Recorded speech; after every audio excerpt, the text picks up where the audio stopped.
Today's guest is one of the strongest women in the UK calisthenics scene. Grace has gone from a background in gymnastics to building a career around strength training, coaching, community, health, and faith.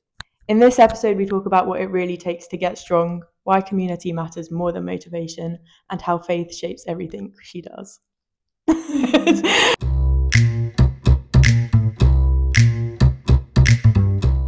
Hello, Munchkins. Welcome to the Alovas podcast. I'm Grace, and today I'm here with Irina and Agnesa. As you can see, we have Grace on, the beautiful Grace. Happy to be here. So I guess we're going to start with an intro for, I'm sure everyone on here knows who you are, but for those who don't, who are you and what do you do?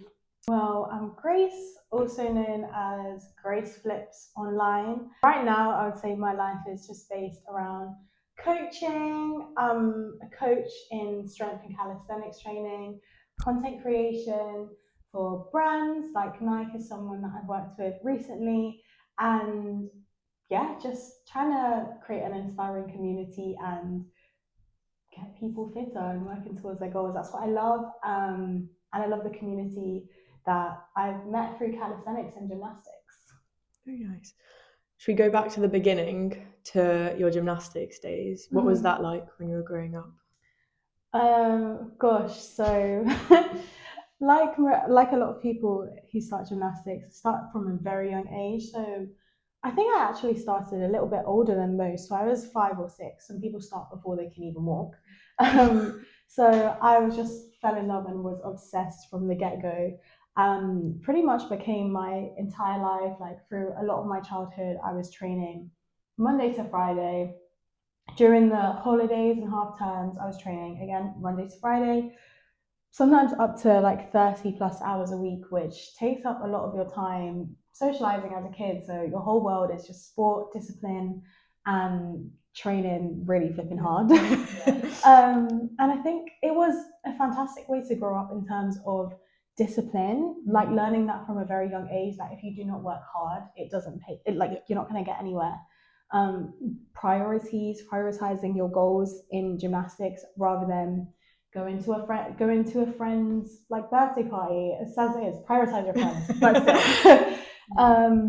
Things like that, like you miss out on a lot, but for what you love, it was definitely worth it. I think that, physically it's made me really, really strong. It's just been amazing to like develop the skill set that it gives you. However, on the other side of that, it's like, as I'm sure you guys know, like a really emotionally frustrating and draining sport as well. Like the mental side of it is a lot when it comes to body image, when it comes to anxiety, stress. Like as much as I loved my coaches, they put a lot of pressure on me, and that really affected me. Like growing up, I actually had grey hairs when I was like 9, 10, 11 years old because of the stress. Yes. Would I go back and change that? Probably not, because it made me who I am now. But I did actually coach gymnastics for a while after I stopped doing it myself, and I think that was a really healing moment for me, because I got to create the kind of environment that I thought I needed when I was a kid, that just gave me a lot more support and just a lot better for the mental health, because as a kid I don't think you should be stressing that much. But as I said, it was worth it, but I think it's something that does need to change in the sport. 100%. Yeah, because we were talking about, like, even you mentioned like skipping out on birthday parties and not having a social life kind of growing up. How do you feel like that's changed for you, and how have your priorities changed since then? Do you feel like they've changed? Yeah, I mean, back then, up until I was maybe 15, I think that's when I stopped. I was very focused on winning. Like all I wanted to do was be the best. But the thing that I realized is that was never actually enough for me. I remember times where I was first place for like 3 or 4 events. There was only 4 events in artistic gymnastics, so that's doing really well, and I still wouldn't be satisfied, or my coaches wouldn't be satisfied with my performance. So I think I was always just striving for more, because it's very hard to please yourself when you're always raising the bar, but that's just how it is in the sport. It's always evolving. Whereas now I think I've realized as a coach that my enjoyment and a lot more of my self-satisfaction comes from helping others and seeing others win. And I'm at times could be quite self-critical and a perfectionist. So teaching other people has also taught me to kind of love myself a bit more and not be as harsh, because you would never do that to your client or someone that you're trying to help build their confidence. So having people to work with and just help them build towards their goals has been really healing for me, and made me realize that the priority is always to grow and to make progress rather than be perfect, because it just does not exist. You're always going to raise the bar. No, I hear that. You stopped at 15, right? Did you go straight into coaching, or did you start calisthenics straight away? What was life after gymnastics like? I did athletics for a few years because I wanted to have something to fill the void. I enjoyed it a lot, but it didn't stimulate me the same way that gymnastics did, because it was very much doing the same thing over and over again. Running. How do you get better at running? Keep running. And at the same time, I was coaching gymnastics, and that was something that I enjoyed so much. Like, I think I've realized that the pressure doesn't exactly leave when you become a coach. You just feel it in a different way, such as like you just want your gymnast to do really, really well. And it was amazing working with kids, even adults. So I taught some adult sessions as well, just with that whole mix of people. It was amazing to see how sport can just really light up someone's life, especially for children. You don't know what their day at school has been like, what their family situation is, and just giving them a couple hours to feel like they're building something and to have fun. It means the world as a coach. And I think that also taught me like the foundations of course, before I was doing all of the stuff and getting stronger and progressing and getting more flexible, but being a coach made me have to actually realize and break down how to do that for other people, especially of mixed abilities. And then, yeah, while I was doing that, I kind of explored gym. I stopped doing track. And I think just when I went to uni, actually, which is like coming up to 4 years ago now, um, I met a bunch of people who were doing calisthenics, and I didn't know what it was at the time.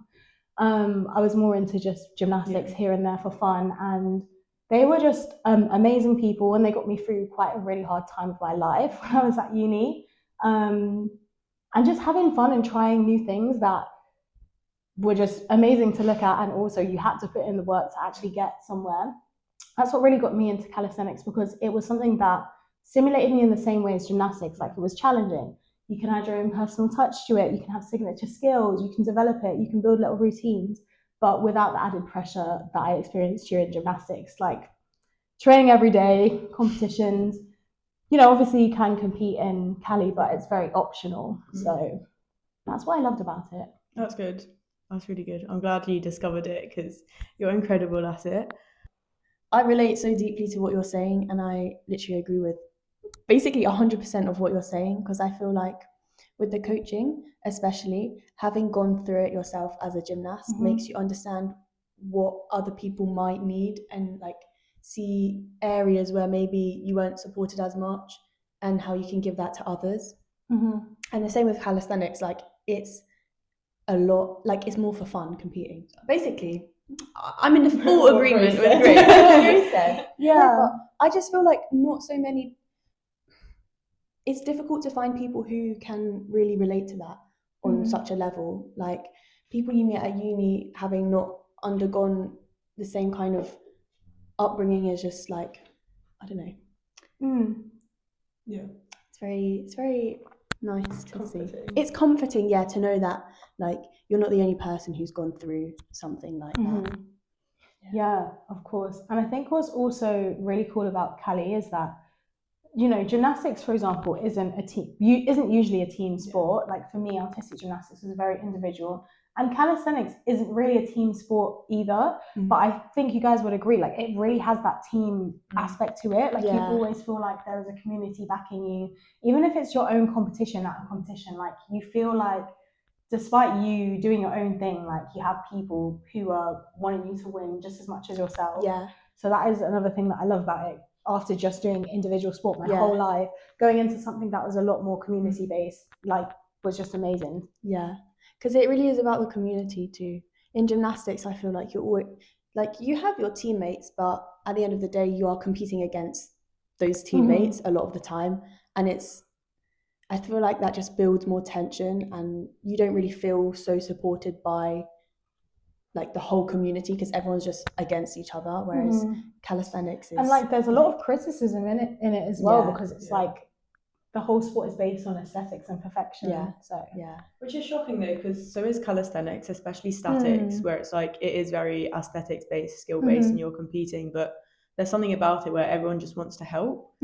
Whereas gymnastics, it's quite similar to calisthenics, but no one really wants to help you because they're competing against you, which is quite strange.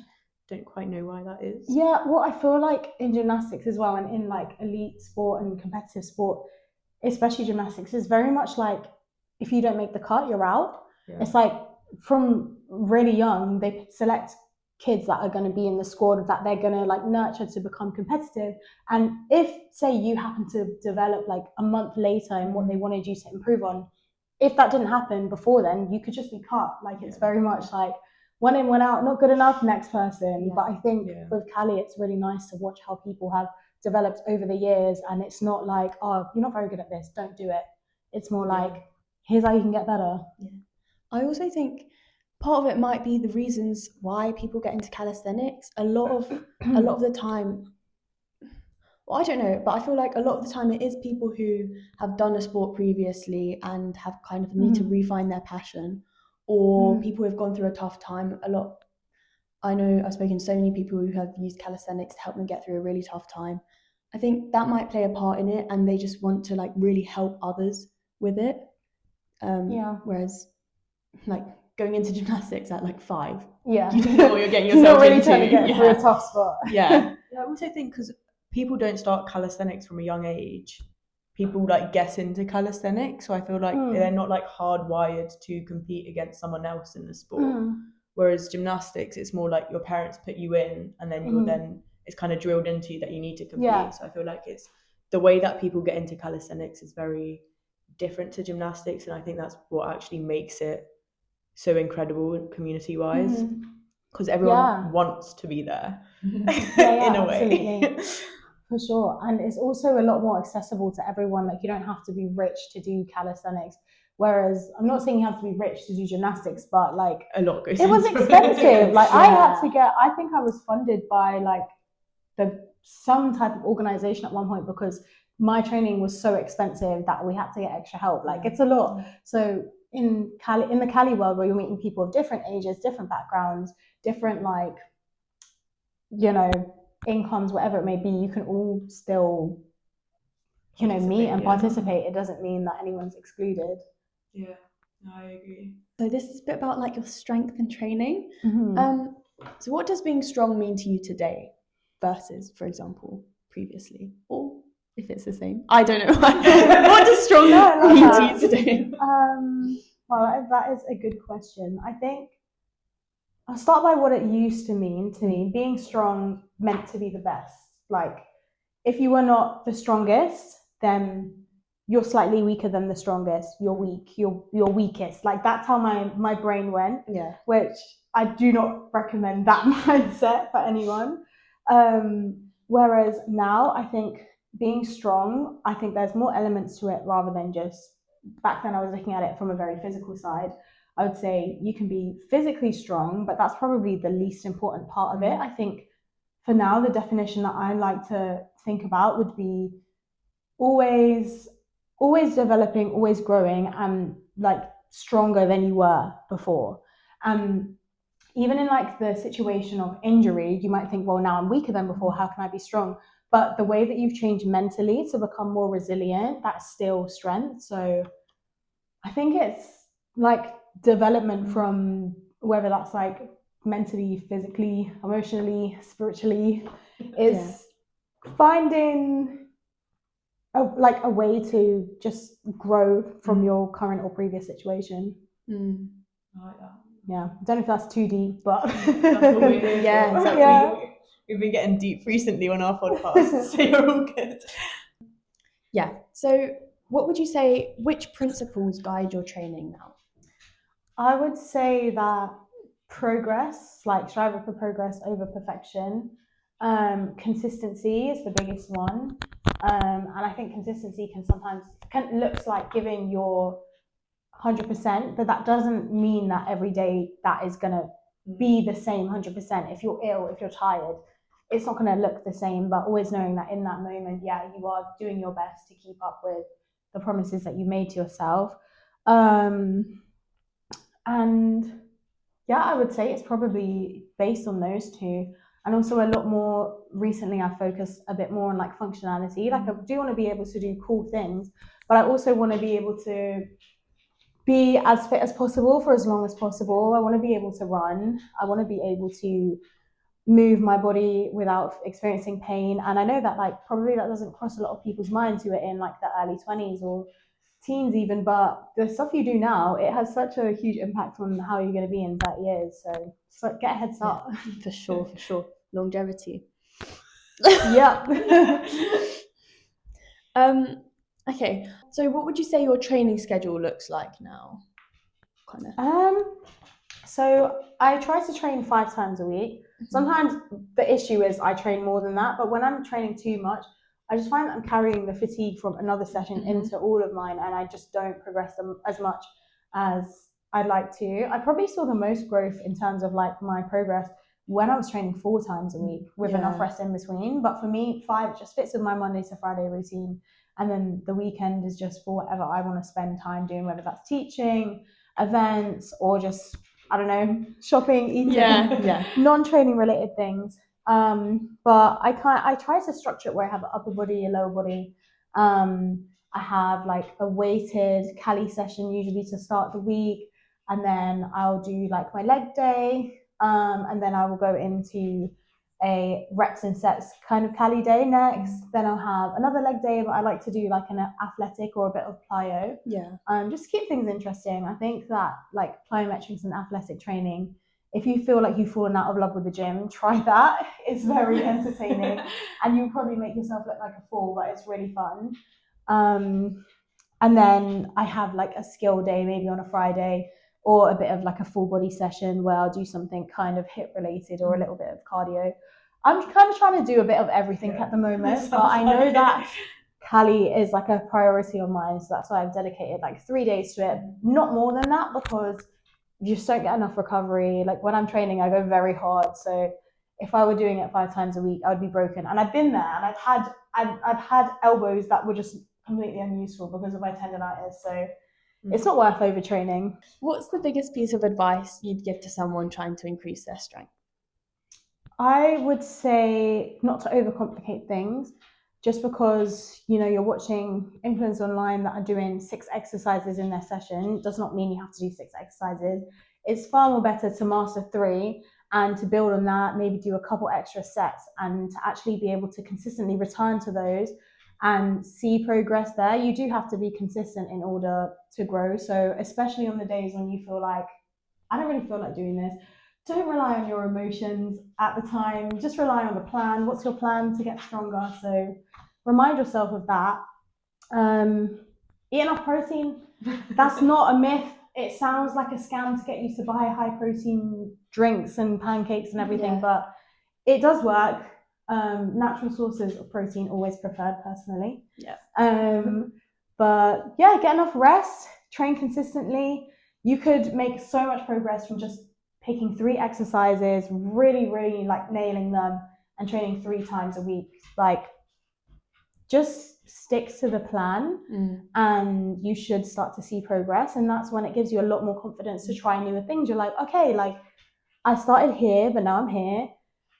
Maybe I can try a different exercise. Maybe I can up the weight. So be patient with yourself, stick to the plan, and don't overcomplicate things. Okay, and how would you say then, obviously you're saying stick to the plan. How do you stay consistent when your motivation isn't there? Yeah, I mean, my motivation isn't there a lot of the time. I would say that majority of the days that I train or I post online or I'm teaching, it is just because I know I'm doing this in order to be the person that I envision myself to be. Like, I think a lot of the time people will ask like the question, like, oh, who inspires you the most? And I think that everyone's answer really should be the version of myself that I want to be, that I know I can be. So I'm not saying that I'm there yet, but thinking of who I want to be, to myself now, to my childhood self, to other people, that's something that helps me to stay very disciplined. And also probably my faith as well, because it literally says, like, I'm a Christian, so it literally says something in the Bible about if you're lazy, like, you won't have food on your table, things like that. So it's like, I know that on the days where I do struggle with laziness and I just don't feel like doing things, that I should just keep going, pretty much. Just do it, Yeah, I think as well, like, when you start to see progress in what you're doing, you have like evidence to back the fact that when you push through, it works. So yeah, that's it, really. Yeah. Why do you think that some women are still intimidated by strength training? I think a lot of it comes from us as like as women and as a society prioritizing men's opinions a lot. And I'm not saying that that's our own fault, but it is something that it's been a huge part of society across all different cultures for a very, very long time. Pretty much all of the negativity that I receive, it comes from men saying, like, why would you want to be muscular as a woman? Like, why would you want to do this? And then occasionally it will come from women as well that will be saying the same things that the men have said. Like, it's like they're just repeating their point.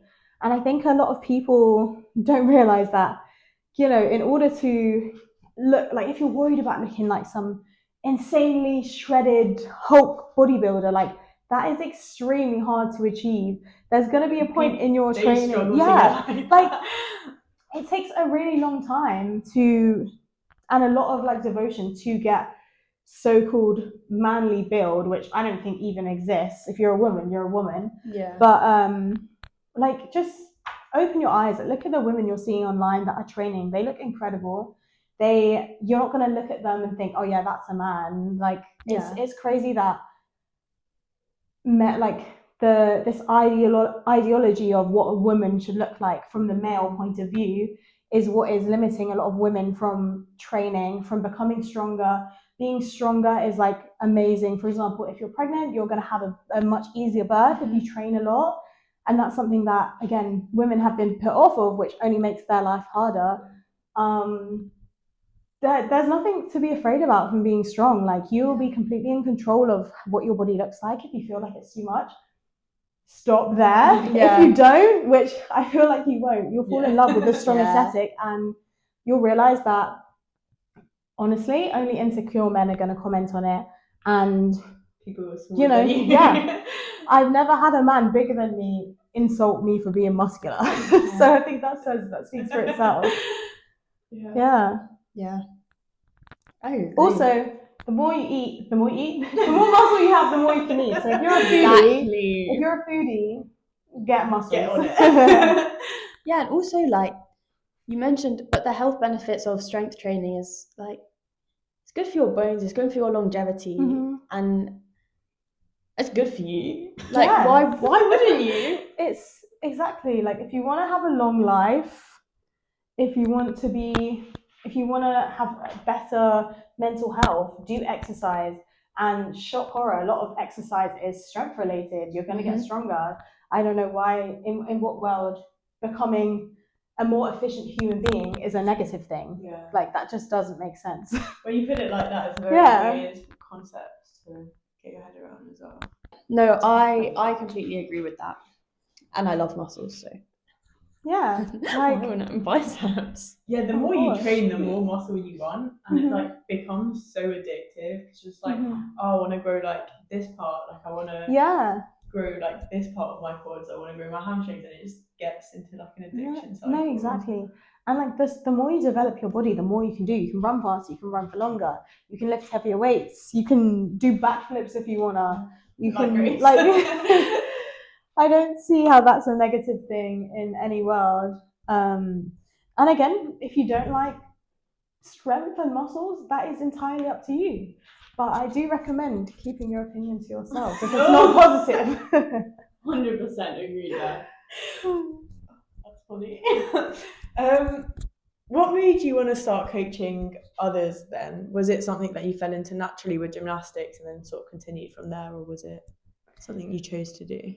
Yeah, I mean, I'd say it's a mixture of both. I think it's very easy to go into. So I started gymnastics coaching originally before I became a PT and then calisthenics coach.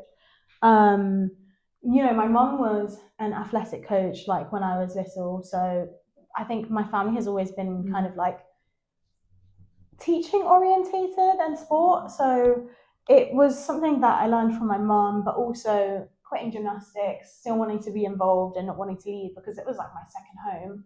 I started coaching there, and as I said, it was also a method to get over. When I quit my gymnastics journey, like I had an injury. I was at a point where I really did want to be better, but mentally and physically, I was just too broken and I couldn't handle it, and I just realized weighed up the cost. This is not worth ruining my experience of life for. And so being able to be involved in the sport still and to heal from it by helping others was like the closure that I needed from the sport so that I could end it on a good note. And I coached for a really long time.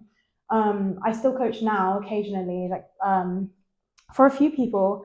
And yeah, it's as I said, it was just a nice experience to be able to make a better environment for other people so that they didn't experience what I did. And that's not me saying I would be the perfect coach, but you definitely learn and take things with you. And then from there, when I got into calisthenics and I realized, it was quite natural for me and I really enjoyed it and I could make progress quite quickly. It was something that I wanted to do. Like I saw how inspired other women were by what I was doing.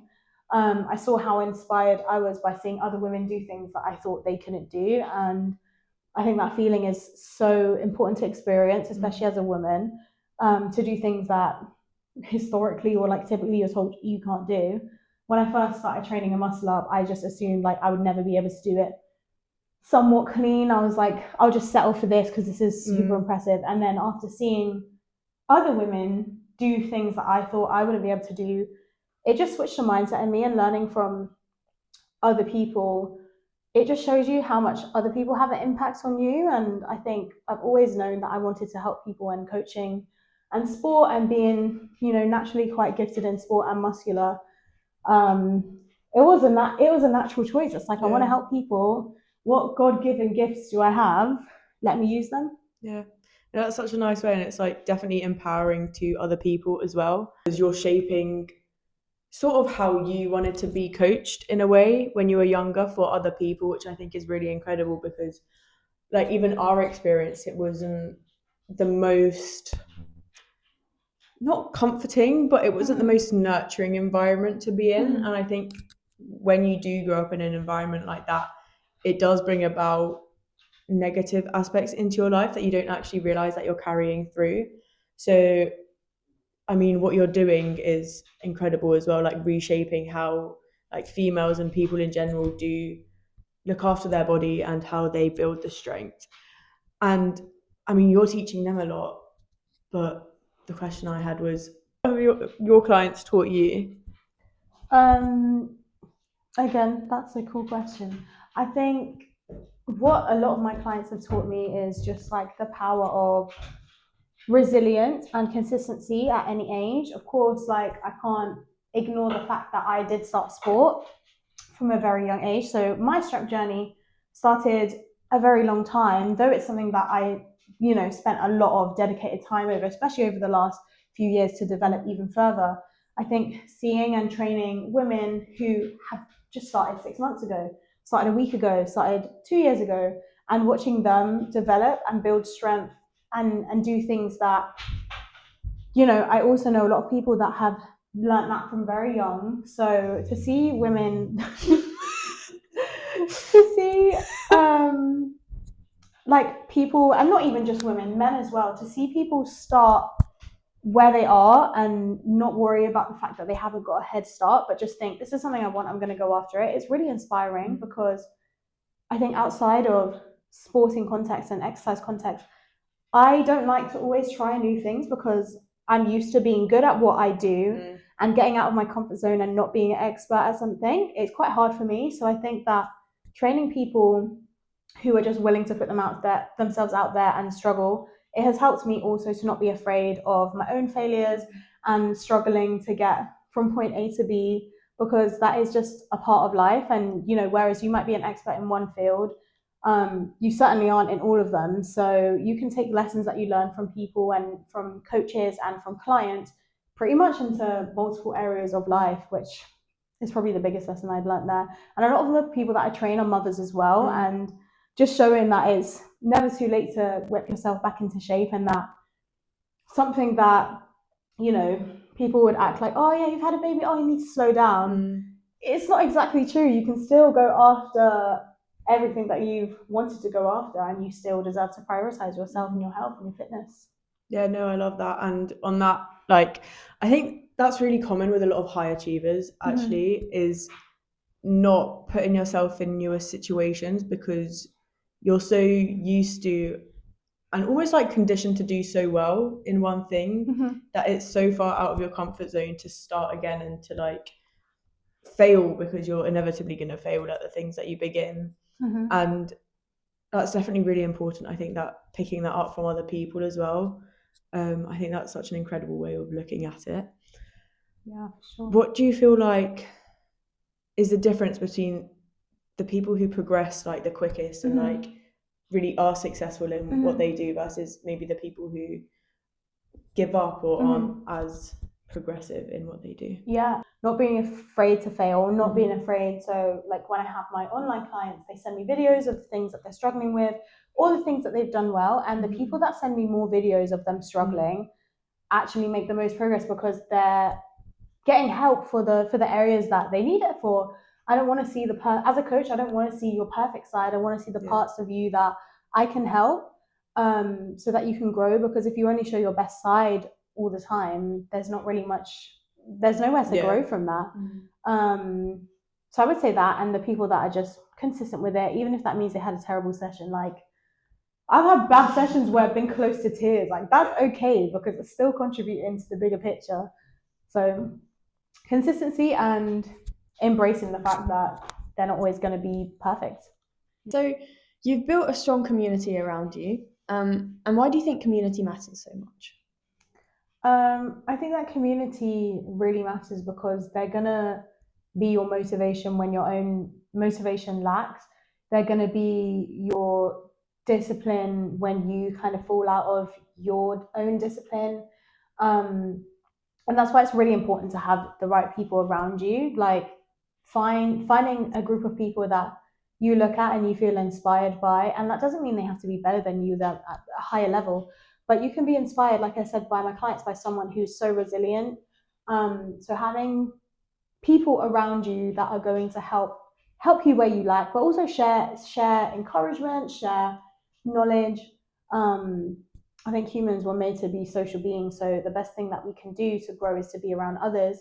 Time alone is just as important, but you got to utilize what's there. An amazing community, especially if you are into calisthenics. I would say don't be a recluse. Even if you find it hard to socialize, like, you will meet people. You just have to be willing to put yourself out there a little bit. Yeah. And you always get so much more in return. Yeah, I second that.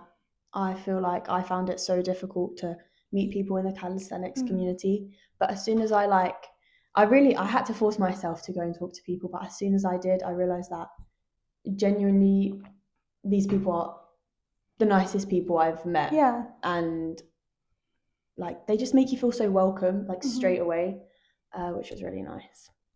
I strongly recommend. So would you say there's been a specific role that community has played in your own life?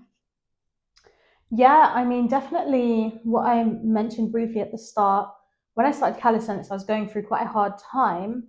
I really started going hard with it after I went through a breakup when I was studying, and the friends that I had made through calisthenics that I would see pretty often, spending time with them and just filling my time with something other than thinking about how I felt. It really, really pulled me through emotional and a hard time for me. And it was also the reason that I started my social media. Like, they were like, oh Grace, you should post, you could really do so well. You could inspire some people.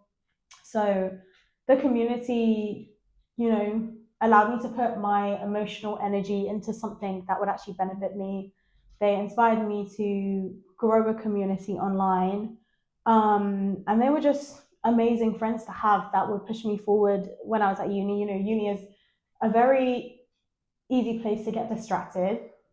A lot of parties, a lot of stuff going on, and that's not saying that that's wrong to indulge in, but also I think I realized what my priorities were a lot easier because I was around people that understood that growth and success takes hard work.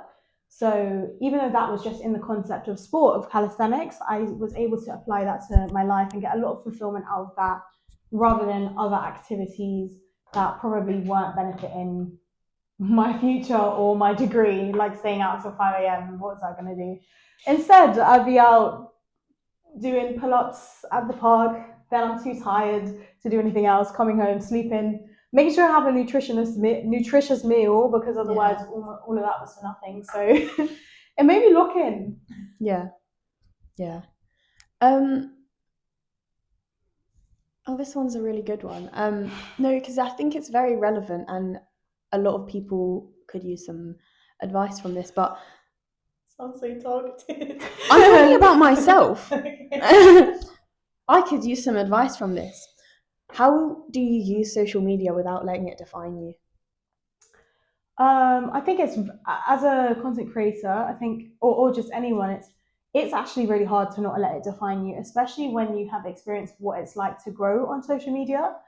It's very easy, if you're not grounded in other things, to feel like your self-worth comes from how well you're performing online, whether you're liked or disliked, things like that. Comparison, it all comes into it. But I think it's so important that can be, being a content creator or growing online can be a priority of yours, but you also have to have other things that you're striving for. It's actually so funny because I just turned my book to my 2026 goals, and I separated them into, social media, personal achievements, financial achievements, travel, spiritual. I think realizing that social media is such a small element of your life, even though we live in a society where we're chronically online. If we shut off the internet for a week, like, who would you be? And I think that's more so what defines you. Yeah, I agree. I think it can be so difficult because when you're online, you feel like that is the world out there, but then you have to realize that if you just put your phone down, you realize that you're living right now. You need to do like whatever you want to do. I don't know. I find it quite difficult sometimes to not let things on social media affect me. So I think it's important to talk about. And do you ever feel pressure from being visible online?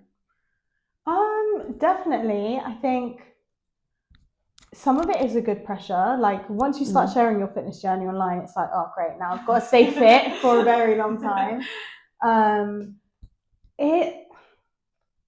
Again, another positive thing is, like, it's really nice to meet people in person that say, oh, I watch your videos, like, I'm really inspired, or you're killing it. Especially on like days where you might not be feeling the best, have other people say that to you, it means a lot.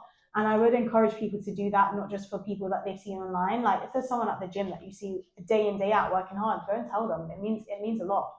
But then on the other hand, like, when I go to events, for example, if I compete there, I feel like there's a lot of pressure on me to do really well. And I think that it can be hard to admit that, like, you're nervous about something or you're struggling when people, always expect you to be, if people expect you to be the best or to be one of the best, it's a lot of pressure.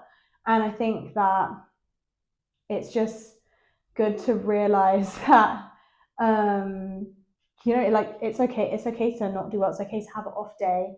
Just because you see social media as this one thing, it doesn't mean that that's the complete reality. Like, I do try to keep it real on my social media, but you also don't see 100% of my days. You don't see all of the times that I have failed. That's something I should share more, to be honest.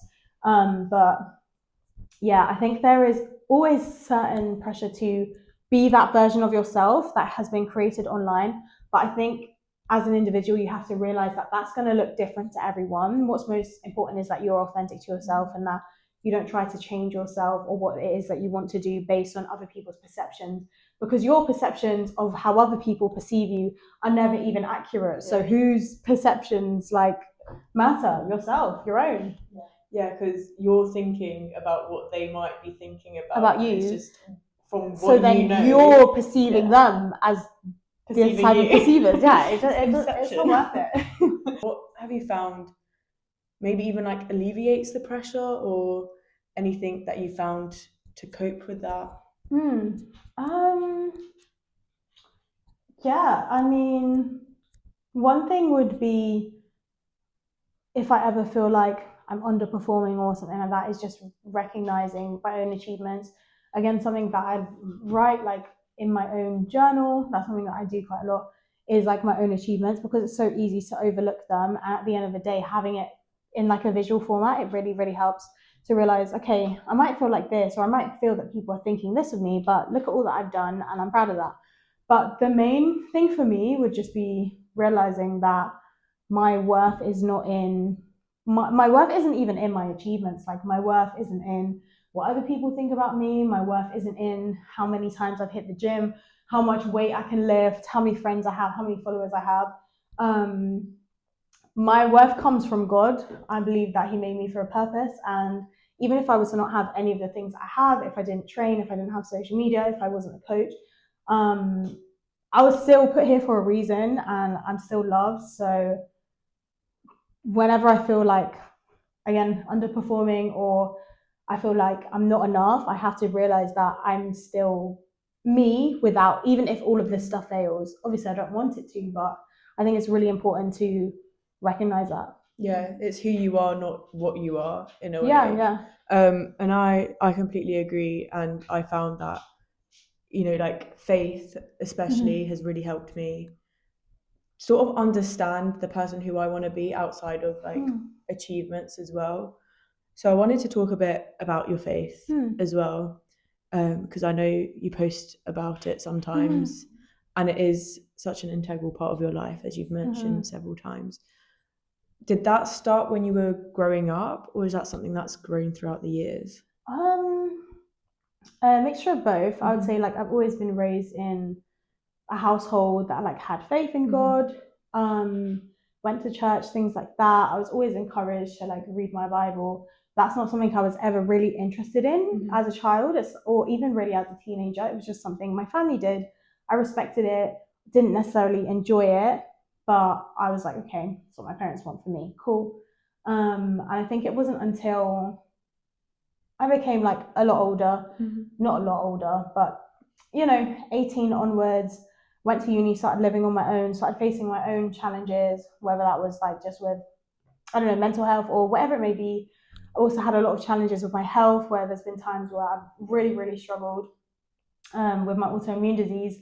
And I think in those times where I realized that whenever I drew closer to God, and kind of rerouted myself in my faith, that is when, not necessarily I got magically better, but that's when I felt the most at peace with where I was. I think that I tried a lot of things. I tried like at a time to live my life without God, thinking He can just be a background character for me. But I have seen things happen in such a short amount of time, things that I prayed for and wanted, when I'm closest to God, when I'm actively engaging in a relationship with Him, compared to the times where I feel furthest away from Him. So for me, there's just literal evidence from the times that I've been closer to Him that it benefits my life so much more. I feel more at peace, and I feel so much more aligned with the direction that my life is going, because it feels like it's not just guided by my own desires, which I would argue you can't always trust human like desires at times. Like, we're really selfish species, like, in general, which I guess is debatable, but look at the state of the world. So I think having not only a moral compass, but a creator that designed you for a purpose, it helps me personally a lot to think of the direction I want my life to go in, my coaching to go in. Like, do I want to be someone that helps people, or do I want to be someone that just wants to be a really rich and successful coach. Like, it makes you see life through a different lens when you have a faith. Yeah, I agree, and that's really beautiful as well. We don't have to talk about this because I know, you know, faith is personal as well. But I was just wondering, what sort of things and like actions did you take to get closer to him? I mean, no, that's a great question. I think what I started with when I went to university, which is really cool because I had 3 journals, one for each year that I was at uni, so I was there for a 3-year course. And randomly, even when I wasn't very close or interested in a relationship with him, I decided I'm going to write a prayer every single day. So I didn't find praying very easily, like closing my eyes and being quiet for that long. But I did find writing easy. So that was a way that I was like, okay, I'm going to talk to God and jot down my feelings or ask him for something or thank him for something. Sometimes it would be like a 3-line prayer, but I wrote every single day. And then just looking back through, I still have them. Looking back through the years, it's like incredible to see where I was before and where I came to. So definitely like regular intentional time with God. So for me, that was writing a prayer. And then eventually from that, I gained more interest in reading the Bible, for example. That's something that I built into my routine.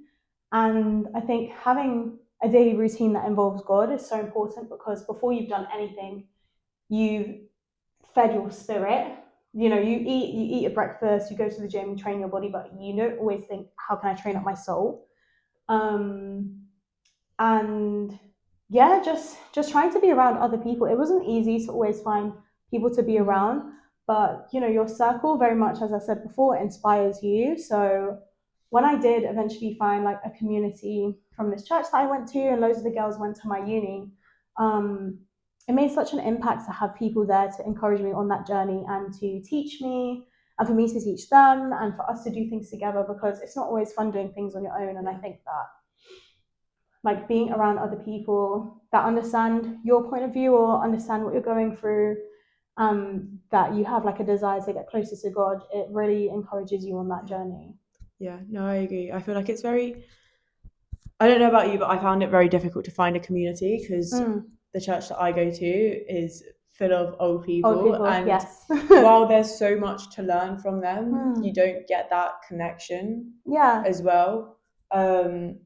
So what sort of advice would you give to people who are trying to look for a community or trying to find people that are like-minded or are seeking a better relationship with God? Yeah, I would say utilize the gift of social media. Like you'd be surprised like what you can, the communities you can connect with on there, the events you can go to, like that there are events you can get tickets to. Like who would have thought there's like there's so much out there. You just have to be willing to put a little bit of time research into it, and before you know it, you'll have friends there. You'll have 5 friends, 10 friends. You don't need 10 friends. You can have 1 friend, but definitely that. And also like if you are at university or anything like that, there's so many amazing communities there, of people from all the way around the world. So I would definitely recommend getting in touch with that if there's some type of society. But yeah, social media is probably the biggest thing. Chatting to people. The church I go to now, I actually only went to because of a girl who I met through Calisthenics online.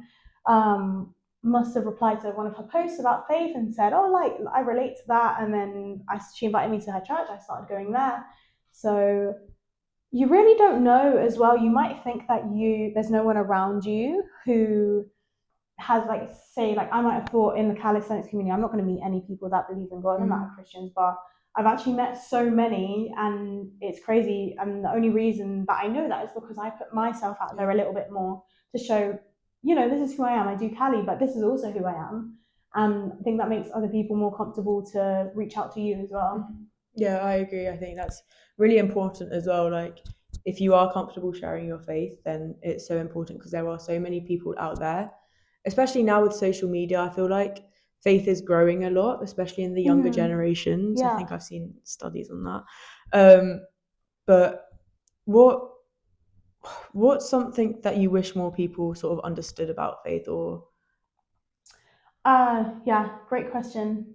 That like it's not, it's a come as you are kind of thing. You do not have to create a relationship with God when you feel you're perfect enough, when you've stopped doing certain things that you know He wouldn't approve of, when you feel like you fit into that community. Like if the desire is there, then I would strongly urge you to just go with that because it's there for a reason. And just to understand that it doesn't mean that you're never going to face challenges. Like life is hard regardless, but to have hope and to have something or someone that is there for you through even the situations that nobody knows about, you've never spoken about, you can't speak about, it makes a huge difference. And you might have like visited church, for example, and absolutely hated it, but there are loads out there, there's loads of options, and you also deserve to find a space where you feel it fits what you want out of that environment. So I wouldn't stop just because you've had one bad experience. I've had plenty of bad experiences at church, let me tell you that. And just don't let that taint your entire experience of building a faith in God and finding a community that wants you to thrive at that and thrive in life and support you.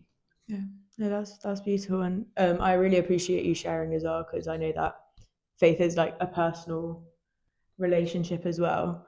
I guess to sort of end off this section, do you have a favourite verse? I have a few, and my memory is so bad at the moment, but I have one which is my tattoo, which is Psalm 46 verse 5. It's really like familiar one, everyone knows it. It's just like God has been her, she will not fail.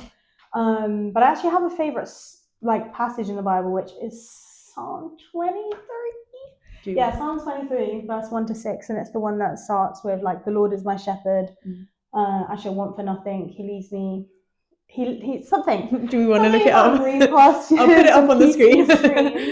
But I should know that one better, but that has always resonated with me in hard times, because we can try to be in control of our life as much as possible, but there's always things out of our control that are happening.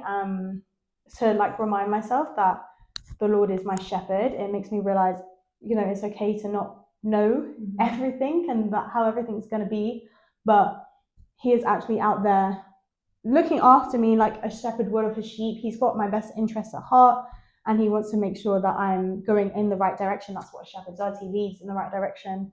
And the second line is, I shall want for nothing. So that just tells me that if I put my faith in him, there's nothing, like I won't be short of anything. He will provide me with everything that I need. And at times I can be a very anxious person, not all the time, but at times it can be very intense, and that has, been the main thing that's kept me calm, grounded. Yeah. Do you have any additions to the faith segment? No, I feel like you said, faith is a very personal thing, and I think, well, for me personally, at this time, I'm like trying to navigate it. So I'm it's difficult for me to add on to things that I'm still trying to figure out myself. So I guess that's kind of why I'm like more on the reserve side in this thing. But I really enjoy listening to what like you guys are talking about. So yeah, exactly. Yeah. I would say, to be honest, like as much as faith is a personal relationship with God, I do think it's also something that it's not always going to be comfortable to, but it is something that should be shared, because you don't know how many like people's lives can be impacted from a small conversation. Some people will want nothing to do with it, and they're completely entitled to that. And some people might gain so much out of it. But it can be quite like nerve-wracking to talk about it, of course. But I think it's like you have to sometimes look at it like, if I know some information that I feel could help you, I wouldn't be a good friend to not share, at least share that with you once, So it's something that it's worth sharing if people might be open to it, for sure. Yeah. And you don't even have to be of like the same faith. Like I have a lot of conversations with my friends who are like Muslim, and it's nice to just hear how faith impacts other people, which also helps you to hold on to it a little bit more and understand it in times where you struggle, because it's literally not a straight path. Like there's going to be times where you're like, Yeah. Yeah. One last section. Yeah, one last section. They're quick fire reflections. So feel free to Yeah. answer as briefly or as quickly as possible. First thing Yeah. that comes to mind. No. Yes. So, maybe. one lesson calisthenics has taught you. Sometimes you need to slow down. If you're doing too much, you're going to get injured. And that just applies to all areas of life. Like, be consistent, do as much as you can while still allowing yourself to recover. Recovery is part of the process. Otherwise, you just burn out and then you're forced to give up. Yeah. One quality every great coach needs. Patience. Not everyone is going to make progress at the rate that you expect them to. Yeah. Not everyone you're dealing with is going to be the same as the previous person that you've dealt with, but I think you have to understand everyone's coming from a different place, and rushing the process never goes very well. Yeah. Agreed. One habit that improved your life. Building a strong morning routine, which would be, for me, making my bed, waking up, making my bed, praying or reading my Bible, sometimes both, making a healthy breakfast, occasionally going for a walk. I'm bad at that one, but having a way to start the day that you know you've already accomplished things that you said you were going to do for yourself, it makes a lot of a difference. And also setting those habits just makes it easier to stick to the other promises you made for yourself throughout the day. Something people assume about you that's wrong. I haven't had too many assumptions, but one that I have heard is that I'm very stuck up and gosh, I can't even think of the other word, but I can't really say this about myself because that would be bad, but I don't think that at all about myself. I really try not to come across in that way. And see, wouldn't you be with me like this if I was? And honestly, if that assumption comes from just seeing like my social media because of a trend or a caption, like things are just trends to get more attention. So social media is just what you want to make of it. It's not the reality. What's a belief that you've changed your mind on?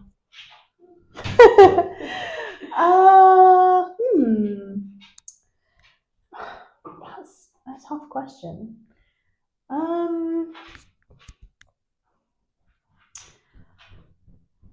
Or has grown. Belief I've changed my mind on. In relation to like, it could be maybe not a belief, but like anything. Even like an idea that you've changed your mind on, or like perspective shift. Perspective shift.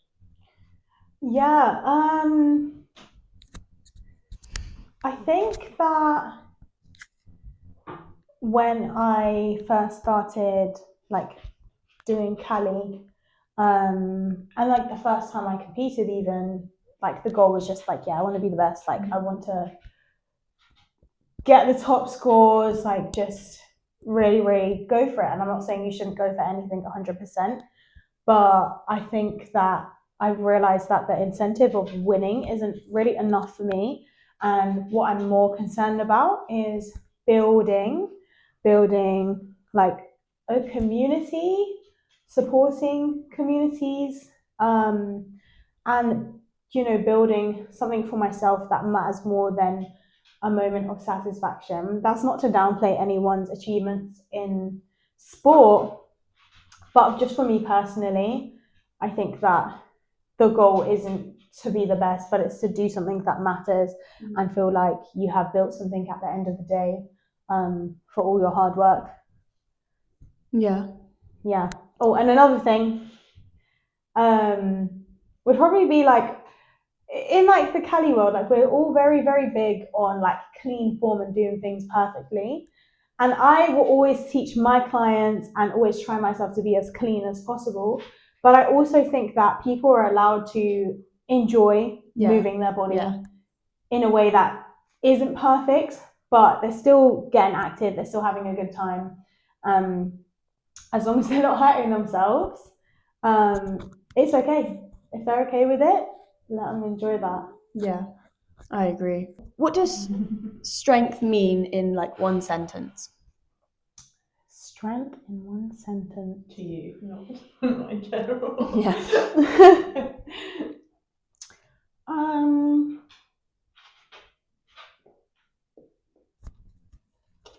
Well, I think I would describe like the sports that I've done, calisthenics, gymnastics, as a type of art. So I would refer to strength from my life and what I've experienced in sport as like the art of being better, the art of developing, because it doesn't even have to be like physically visible. Like if there was like a bridge and it was really weak and you wanted to have some like infrastructure to support it to make it even stronger, it doesn't necessarily mean that bridge is going to get any bigger or look any different, but it can also be the things behind the scenes. So yeah, the art of developing, the art of improving, something like that, because strength isn't always a visible thing. Sometimes it's something that's felt inside or experienced personally or even by others. Yeah. What's one thing you tell your younger self? It would all just stem back to perfectionism. Like, you don't have to be perfect. Your job is to do the best you can, and it's okay to prioritize being happy as well. Yeah. And yeah, like the end goal is not always to be the best, to win, but to be enjoying your experience of life. You know, we only get one experience on this earth, so if you spend 90% of it being miserable, is it really worth it? Very Yes. Ain't that right? I think he'd agree. I think he's just going about his life. He's literally like the most zen person. Do you agree? No. Oh. Okay. Last one. One thing people should start doing now. Setting your 3 daily non-negotiables every day. It might be something like as simple as making your bed. It might be doing 30 seconds of your maximum amount of push-ups. It might be have 100 grams of protein. It might be something simple like give someone a compliment, but I think that's one of my daily non-negotiables. Yeah, I think setting standards for yourself, it teaches you that they are achievable. It breaks them down into smaller categories, and I think it just helps with your whole concept of like discipline and self-belief. You realize, oh, I can actually do the things I say I'm going to do. And I don't know about you, but like if you write them down especially, it's kind of embarrassing coming back to them and realizing, oh yeah, well I didn't do that and that. So it holds you accountable. In the same way, don't overdo it. Like if you set a 20 non-negotiables and you come back to it and you're like, well, I've done one, you're not going to feel great. So make them achievable, but not too easy. Yeah. Okay. Do you want to wrap it up? Sure. I don't know how to wrap it up. Any closing remarks from anyone? I just think this was a very, very insightful conversation, and just shoving the mic in my face. And no, I want to thank you so much for being on here. Thank you for having Your me. perspective is very valuable, and I'm sure that anyone listening will take very much from this, as we did. I hope so. I mean, we took a lot from it. Well, speaking on behalf of both of us. Yeah, me too. Yeah. Thank you so much. So welcome, guys. Should we do a Tenzing cheers? Yeah. I haven't drunk mine. Yeah, we'll link everything related to Grace down below. And any links that you want us to add, just let me know. Will do. Yeah, my PayPal. Yeah. Yay, that was fun. We hope you guys enjoyed. Okay, bye.